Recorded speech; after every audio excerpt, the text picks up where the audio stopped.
What's up, guys, and welcome to yet another episode of the Isn't It Crazy podcast. For those listening to me on Spotify or you just can't clearly read my shirt, it says best uncle ever, period. Shout out to my sister for getting me this on my birthday. I would never say that, but if somebody else wants to say it, then I'll take it. So shout out to her for this great gift. And if you're listening to this on a Friday or a Saturday on October 2nd, Friday for me is a very special day. It's my stepdaughter's birthday.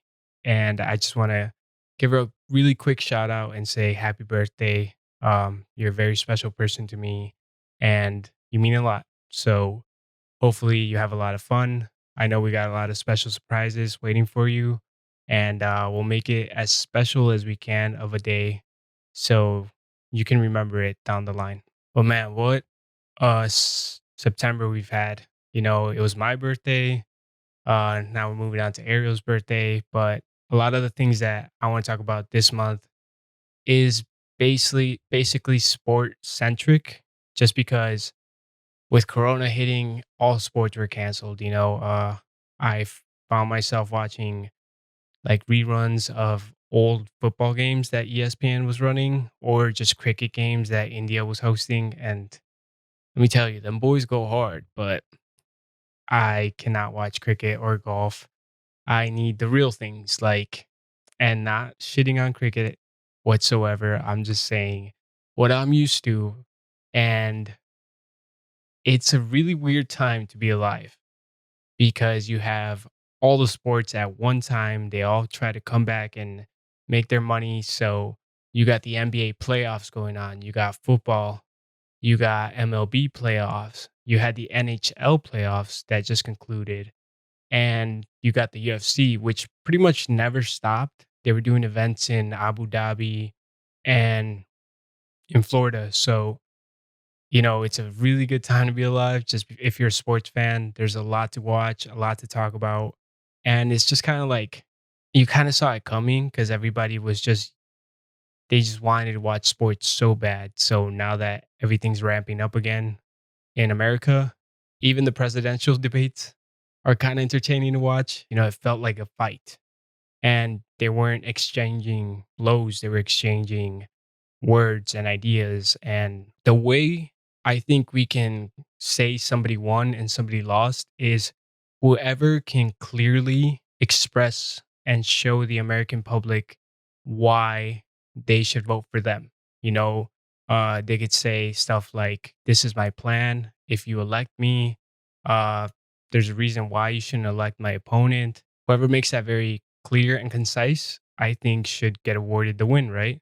And on tonight's debate, I think Joe Biden, not just because I hate Trump, I think if Trump would have been more clear and concise about what his plan was for the next 4 years of his term, then he would have won. But he just took a bunch of low blows and just tried to insult Joe Biden, using his son against him, going like, "Your son took money from the Russians," and stuff like that. Instead of telling the American public why they should vote for him, he took it as a chance to just shit on Joe Biden. And Joe Biden tried his best to talk over Trump, who never really gave him the 2 minutes that both campaigns had agreed to give each other.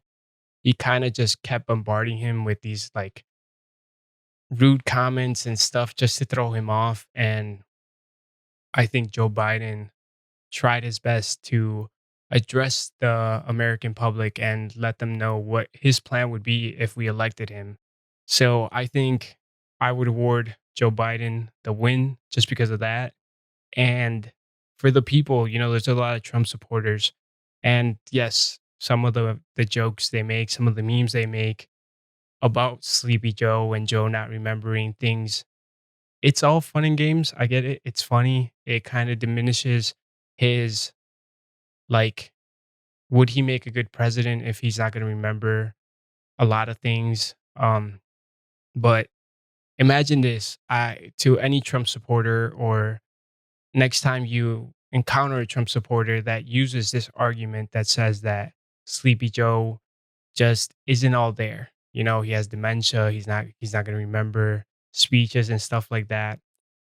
These people tuned in to that debate to see him fail while he talked. They hung on to every single word he said. And if he slurred a word or he forgot something, they were ready to clip that and put it on social media and make fun of him. But next time you encounter somebody like a Trump supporter that would say Joe Biden is terrible at public speeches, hit him with this. Put yourself in Joe Biden's shoes. You're on a stage. There's TV cameras from all around the country in your face. You have lights in your face, and you're addressing hundreds of millions of people all over this nation who some are waiting just to roast you on what you're about to say. Now, imagine the pressure that has and how hard it is to deliver any type of speech. I do this, and if I fuck up, I go to my editing and kind of fix the way I talk, so it flows evenly. But he's doing it live. I'm sure they prepared. That's what gave me that type of like fight vibe that both camps prepared for this night, and they had counter strikes, and they were gonna say this, and if he said this, I'm gonna say that. So it seemed like a training camp just for a fight, and I'm sure they both practiced very well. But even then, it's still hard to talk in public. A big chunk of this country, I'm sure, has found themselves in a school classroom, and it was their turn to either give a presentation or read a book, and they were freaking the fuck out. I know that happened to me plenty of times when I was a kid. I hated talking in public, and it's hard. And now you make it even harder when you're addressing a nation. You have to remember millions of facts and make sure they're true because people are fact checking you, and it could get pretty hard with a lot of pressure real fast. And for Joe Biden, who is what, 74, I think he did a great job. You know, any of us would have slurred our speech or messed up on some words or forgot some type of detail, but he just kind of was there the whole time. And I think, to the disappointment of a lot of Trump supporters, he did a great job and he outwitted Trump. I think there's a reason why Trump supporters are so fast to show you those funny zingers that Trump said, like nobody would show up to his campaigns. That's why there's so not a lot of people are showing up to his campaigns. I saw that clip a lot on social media. So these people are so fast to judge somebody on the way they talk when they never have to stand on the stage and talk to hundreds of thousands of people, if not millions, and convince them that he is the right person to lead them. It's a pressure that I will never have to be scrutinized under. It's a pressure that any Trump supporter or anybody listening to right now is ever going to be under. And I think the way he composed himself, the way he tried to give Trump his 2 minutes, and the way he be regardless of being that old and having Trump keep talking over him, he did his best to deliver to the American public a clear and concise plan on who he would be and what he would do if we elected him president of the United States. So I think round one goes to Biden. I don't know how many of these debates they want to have. I'm sure Trump is eager to get back in there. I know he knows he lost, and his campaign, which is filled with a lot smarter people than he is, um, will be pushing for another couple of debates where they can see maybe they could fix some of the errors they made and come back and try to win one. Just so they don't go into election day knowing they lost at a presidential debate. As far as the debate goes, I found it very interesting, very funny, and I wish Joe Rogan would moderate just because I feel like Joe Rogan would have more of a like alpha male voice to tell them both to shut the fuck up and then let one talk while the other one waits and then take each other's turn. I think the mediator, it's a tough job.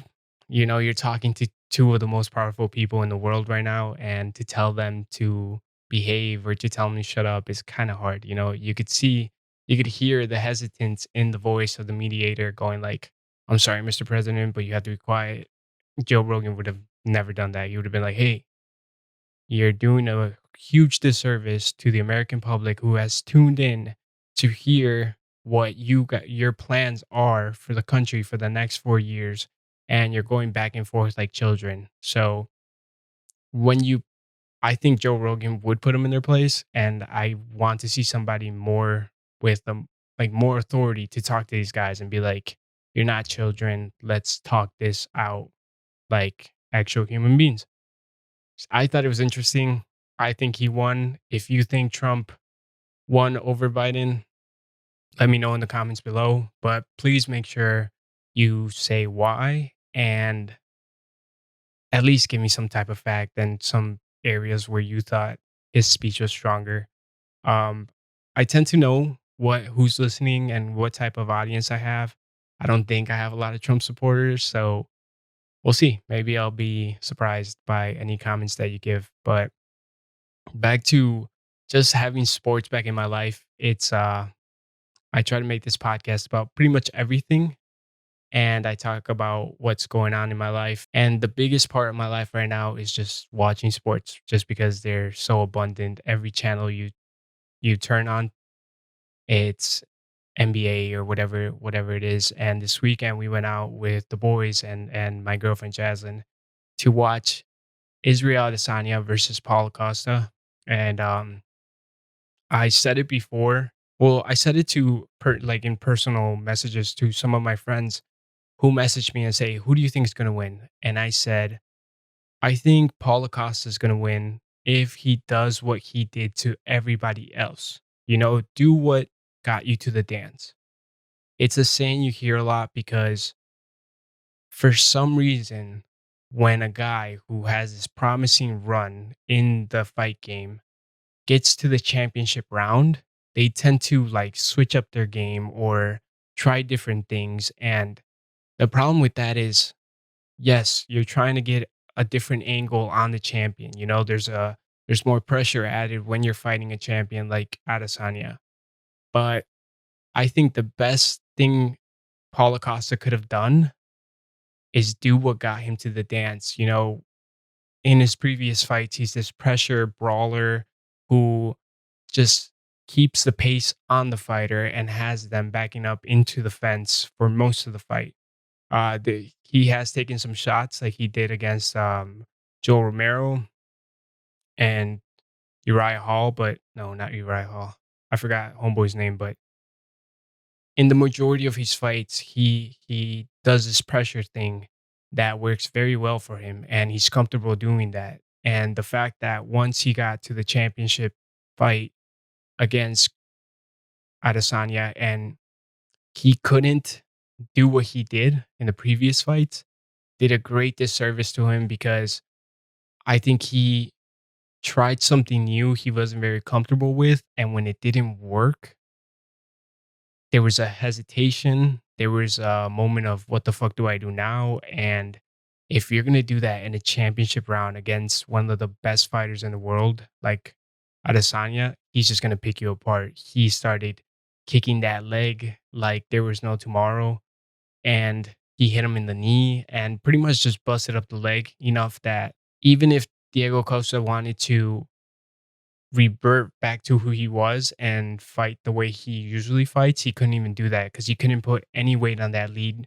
leg, and that's what cost him the fight. I thought he had the best chance from the upcoming um prospects in the UFC when it comes to the middleweight championship, and he blew it.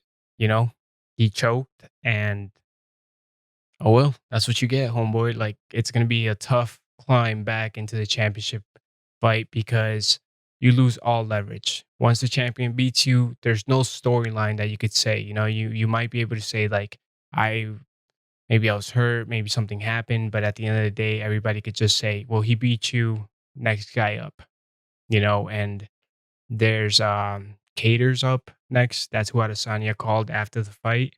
But you also got what's his name? It's Evil Khabib. That's what my friend Eric calls him. And he is just wrecking everybody. He's just, they can't give him a title fight that fast. He has to fight a significant fighter. I'll put his picture up and his name so you guys know who I'm talking about. And sorry to my Spotify listeners, I don't know how to fix that problem other than try to remember their names better for next time. But yeah, um, he's going up through the ranks. It's just he has to fight somebody in the top 5 or in the top 10 to even be considered for a championship fight. He's no Conor McGregor, and but I'm sure they'll get him up there pretty quick. There's not a lot of guys that are jumping at the bit to actually fight homeboys, so we'll see how that goes. But other than that, you got the Heat and the Lakers in the NBA Finals, and it wasn't what anybody was expecting. A lot of people had the Milwaukee Bucks going the whole way. A lot of people had maybe the Clippers getting there to the finals, and it just didn't work out that way. The Clippers lost to the Denver Nuggets, and then the the Milwaukee Bucks lost to the Heat. And if I had to pick personal preference, I'd have to go with the Heat just because they're getting led by Jimmy Butler and Tyler Hero and Spoelstra. People said that Spoelstra only made it to the finals because of LeBron, Dwayne Wade, and Chris Bosh. And granted, that is very true. He had a lot of good players, and but he made it back, and he proved to people that it wasn't because he had these great players. It was also because he was a good coach. And, when you have a dog like Jimmy Butler and Tyler Hero, who is 20 years old and the kid is just lighting the NBA on fire just because of the way he plays, he's very confident on the court. And you have a mentor and a teammate like Jimmy Butler and the other killers are hungry to win games like the Heat is. And you put that they're a very well coached team because of Eric Spoelstra on top of that. I think they're gonna give the Heat some problems. Um, my heart says I want the Heat to win, and my brain tells me the Lakers are gonna win. If Anthony Davis could get better at rebounding and just turn it on more when it comes to late game clutchness, it's kind of hard to pick against the Heat. You got LeBron James, you got Rondo, JaVale McGee, you have fucking Dwight Howard. These guys are insane. These guys have been some have been leaders of their own team, so they know exactly how to be a role player and really come together when shit gets hard. And it's going to be a lot of tight games. If the Heat have any chance at winning, it's going to be pushing the pace on these old guys. And even saying that, I think LeBron James is the best cardio machine in the NBA, and he might get his fourth. So I'm gonna go out on a limb and pick the underdog just because I love that.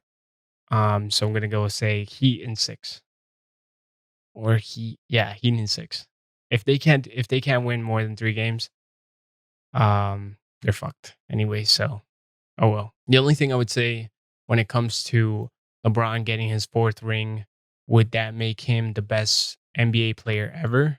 I am hesitant to say yes, just because my argument has always been every single player who's ever played in the NBA starts the season wanting to make it to the finals and winning it. And yes, LeBron has made it 10 times. This is his 10th time and 3 different teams, and that is all well and good.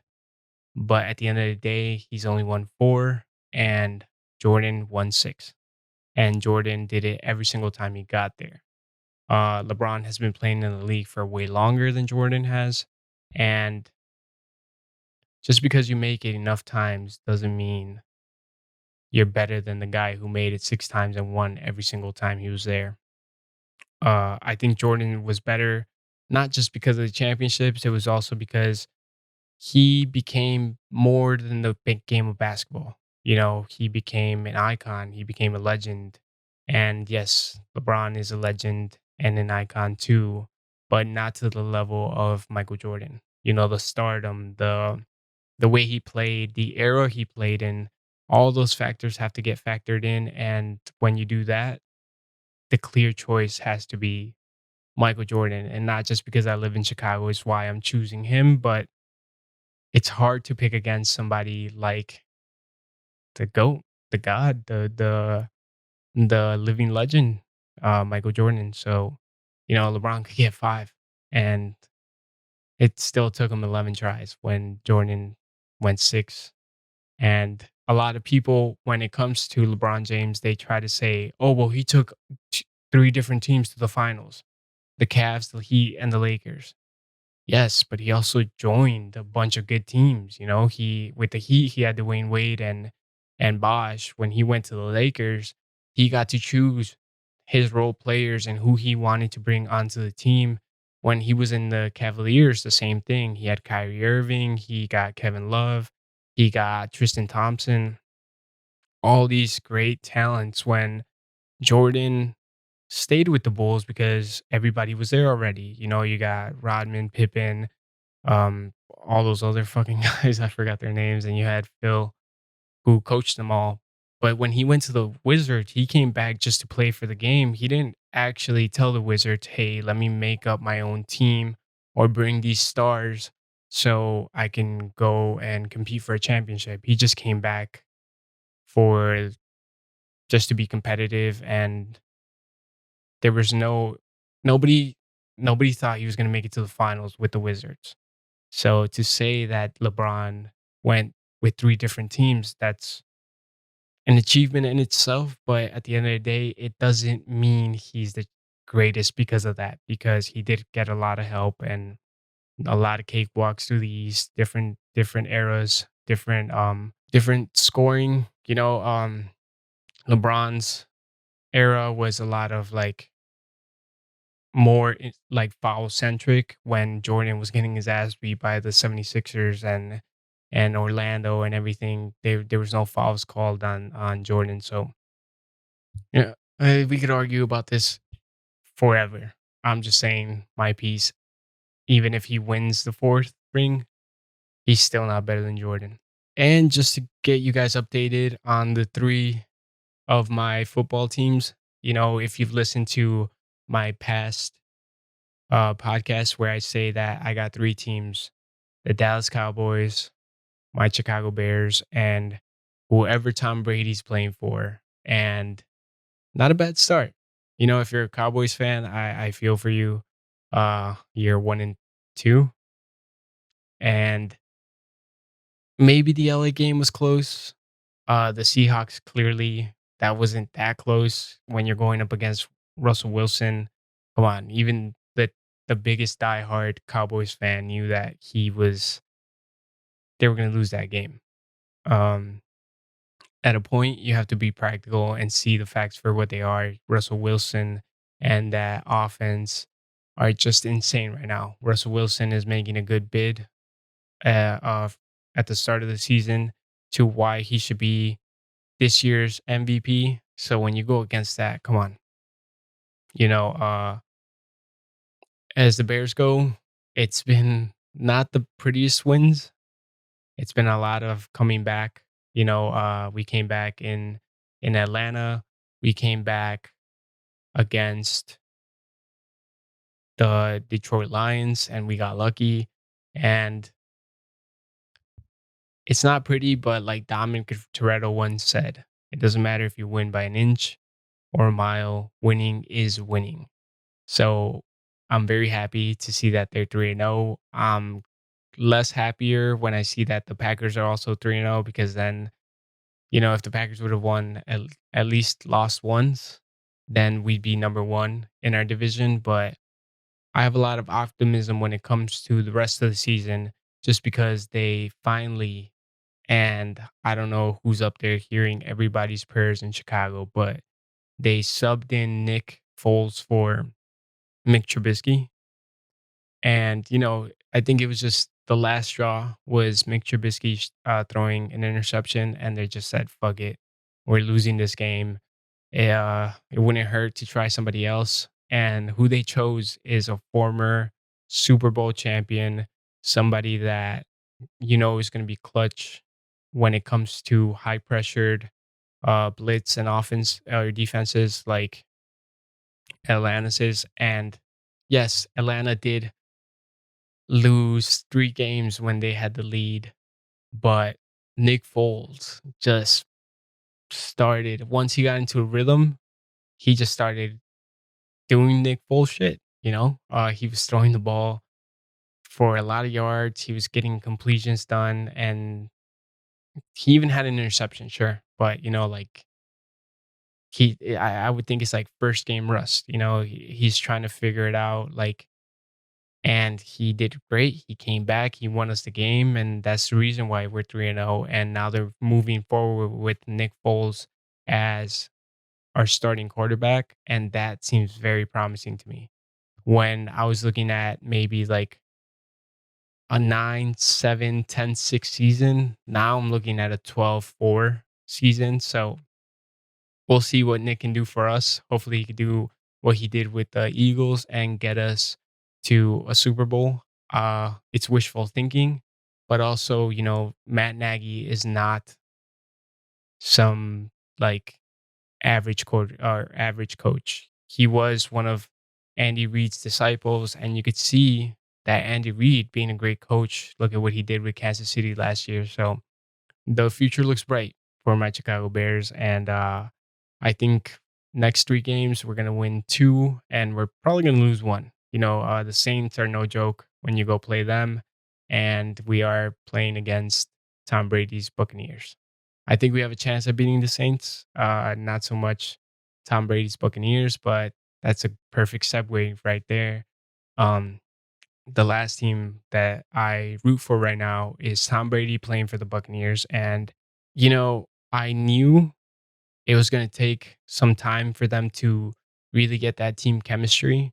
They had a lot of new pieces, and the pieces that were already there had to get used to Tom Brady being their new quarterback. And that first game against the Saints, it's very misleading because they did lose, and it looked like Tom Brady wasn't the Tom Brady of old. Tom Brady looked old, and people were like, "See, it wasn't going to work without Bill Belichick." And now, um, then you had the whole Bruce Arian talking shit about Tom Brady after the game, after the Saints game, and you're like, wow, like this doesn't look very good. But in their last 2 games, they've won both games, and I wouldn't be surprised if you see Tampa Bay in the Super Bowl and be the first team ever to be in the hosting city and have the home team play in the Super Bowl, if that makes any sense. I guess you could say Super Bowls in Tampa Bay, and never in the history of NFL has a hosting city had their own team in that Super Bowl. So I think there's a great chance that could happen this year. And I think there's a great chance that Tampa Bay is number one in their division. Tom Brady looks like he's getting better as he learns how to play with his team. And Drew Brees doesn't look that great. And Drew Brees is the biggest threat when it comes to that division, the Saints, uh, preventing the Tampa Bay Buccaneers from winning their division. So we'll see how the rest of the season goes, but not a bad start. Uh, if I could say one last thing about Dak Prescott is that homeboy has a chip on his shoulder, and I think I'm rooting for him to prove to the Dallas Cowboys and make them regret that they didn't sign him when they could have for pennies on the dollar. Now he's coming back for the whole dollar. And I am rooting for him. I hope he can show them that he is their franchise quarterback and that he deserves every single penny that he asked for.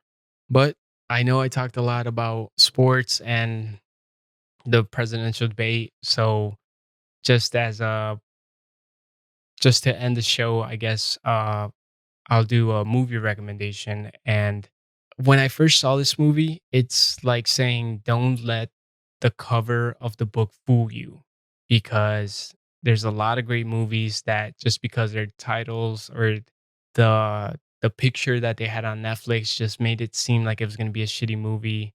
And I clicked it because I had nothing else to watch. And it turned out to be a great movie.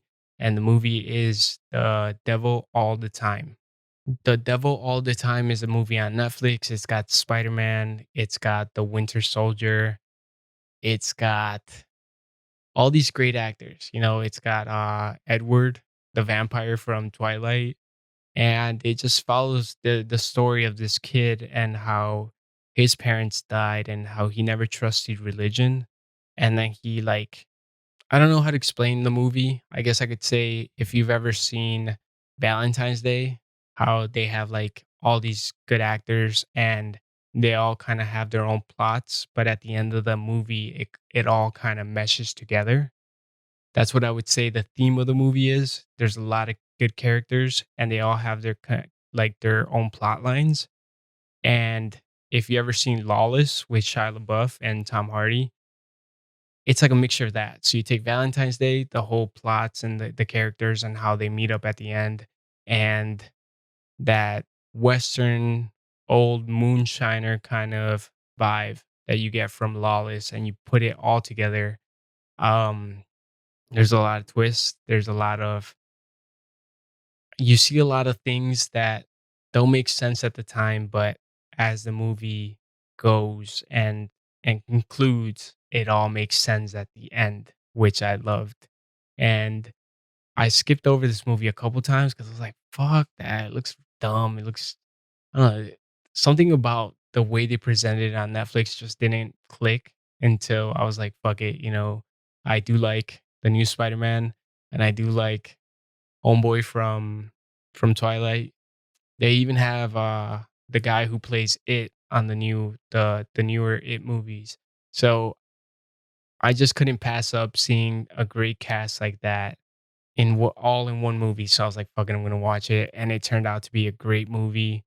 A lot of plot lines, a lot of twists, and it makes you think, you know, and it makes you think like it puts you in a different kind of perspective. Like some people have it way harder than you ever thought they your life was going. You know, some people think your life is bad.